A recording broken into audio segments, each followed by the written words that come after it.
Daniel, obvious first question, how are things? How are you feeling? Yeah, really good actually. I'm in a real good place in terms of training and just health, so I'm really looking forward to what's going to come this summer. We obviously keep a close eye on you, Olympic year. This year I know it's a busy year for you, but what exactly are you up to at the moment?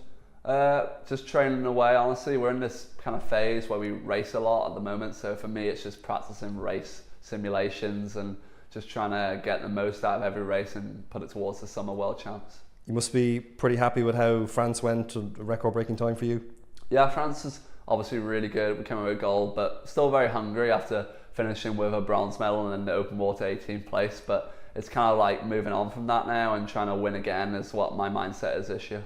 Obviously, you look to peak an Olympic year and to be in that position that you rightfully were last year for the Olympics. What's the aim this year in terms of switching those gears to make sure you're in the right place at the right time? Sadly, I've got a very infectious personality, so for me it is all about trying to win again, and that's what it's going to be every year. It's just going to be about winning. No steps back for me, just all about the gold medal. So coming into this World Championships, we've added the 400 freestyle to the mix-up and taken away obviously the open water, and we're just going to go for more gold medals. What do you think, just on that, you touched on the gold medals there, what can be achieved at these World Championships, I suppose firstly for you but also for the team? Yeah, we've got a smaller team than the Olympics going this year, but I do think it's more of like we've got some new faces which will be good to see. We've got some younger athletes who maybe some chances of making some finals, which will be quite exciting. And then obviously I talked about me winning the gold medals, but I want to see like a bigger shift in terms of the team, how we're going to, like, basically we're all kind of at a very high level now in swimming where we're expected to make finals, and kind of medals are kind of expected now after 3 at the Olympics. So it's going to see how the team deals with the pressure, and it's going to see how we all work together and support each other through a week-long competition like the World Champs. I think I kind of know the answer to the next question, but do you thriving that, like you said there, like as a team, the fact that there's more expectation that maybe wasn't there before because of the success we've had? Yeah, to be honest, I guess I do thrive in it. It's kind of like, for me, because I've already won, I know what it feels like, and I know I want it even more. So like I kind of like embrace it a bit. I like the feeling of winning, so that's what kind of just runs through me at the moment. I just think about that in training. I knew what it felt like, and just want it again. So I'm looking forward to it. We had a good medal haul obviously last year at the Worlds in Doha. What do you think can be achieved? Could you put a number on what we could do this year? For the whole team, well, that's it. If we're talking just medals, I would like to say I can contribute at least 2. If we're going to go amicable, so we're going to go 2 for me. I think Mona can get on that podium again, and obviously we've got the 50s, so maybe 2 from Mona. Ellen, she's a outside chance of a medal too, and then we've got John Shortt who's coming up, another outside chance of a medal. So we can end up with like 6 medals, I think. I mean, 6 sounds like a lot, but with the team we're going with, I think it's possible. And from your point of view, targeting, like you said there, at least 2?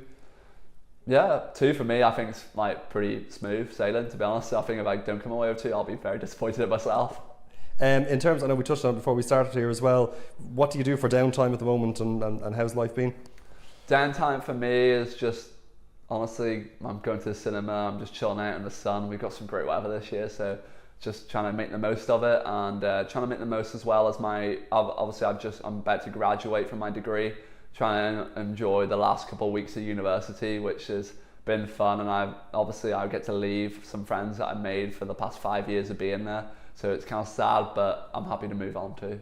You touched on the team there as well. You mentioned obviously Mona, who we know well, Shane, I know is in good form coming into it, Ellen as well. Do you like, how do you sum up the great place Irish swimming is in right now? Yeah, Irish swimming is we're the number one sport. We came away with the most medals at the Olympics, and I think we're going to go further. I think the team has felt the kind of what happened in Paris, and now everybody wants to level up, and you know, like they've seen what it was to win Olympic gold in swimming. We saw what happened with the whole world, not even just Ireland, in terms of how much like people are looking at Irish sport now. So I think I'm just looking forward to what we're going to produce in the summer, and I'm really looking forward to what the team's going to be like and how much fun we're going to have in Singapore.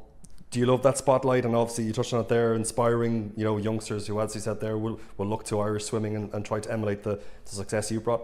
Yeah, definitely. I mean, just for me to give a little bit back to the sport is what I like to do, and obviously document it on YouTube. and then obviously donating my Olympic Legacy Fund as well to my school. I'm just trying to give back in so many different ways so that we can produce more Olympians, more Olympic champions in Ireland.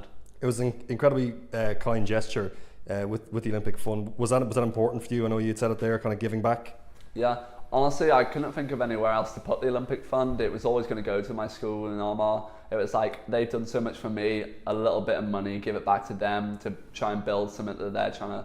We have a shared goal of trying to make athletes, and they want to make the best athletes from their school. So I was like, easy job, just give it over to them. Best luck this summer. Keep that smile on your face, because you're keeping the smiles on our faces as well. Thank you very much. Thanks a million.